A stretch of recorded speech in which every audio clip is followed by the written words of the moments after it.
Trucking is regulated by more than one agency. That can feel confusing at first, so let's organize the system from the top down. Start with the U.S. Department of Transportation, usually called USDOT. USDOT is the cabinet-level department responsible for the nation's transportation system. Think of it as the large umbrella over several specialized agencies.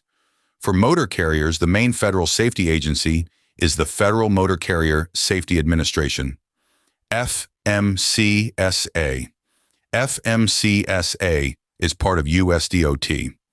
Its mission focuses on reducing crashes, injuries, and fatalities involving large trucks and buses. FMCSA develops and administers many of the federal safety rules that govern motor carriers, commercial drivers, and commercial motor vehicles. Those rules cover subjects such as driver qualifications, hours of service, vehicle inspection and maintenance, drug and alcohol testing, commercial driver's license standards, and carrier safety oversight. FMCSA also registers motor carriers, maintains safety information, conducts safety audits and investigations, and can take enforcement action when federal requirements are violated. But FMCSA does not do all of this work alone. State agencies are a major part of the system. Each state decides which agencies perform different jobs. Depending on the state, that may include the state police or highway patrol, the Department of Transportation, the Department of Motor Vehicles, or another commercial vehicle enforcement agency. The names change from state to state, but the basic roles are similar. State driver licensing agencies issue commercial driver's licenses.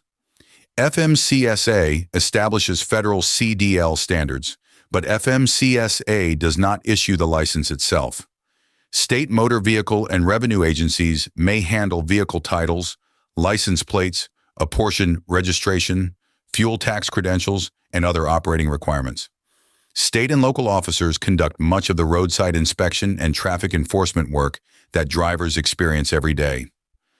Through the Motor Carrier Safety Assistance Program, FMCSA works with state and local partners to support commercial vehicle inspections and enforcement. During a roadside inspection, an authorized inspector may examine the driver's credentials, hours of service records, vehicle condition, cargo securement, and other safety requirements. Violations discovered by a state officer can be reported into federal safety systems and become part of the motor carrier's safety history. This is why federal and state oversight are connected.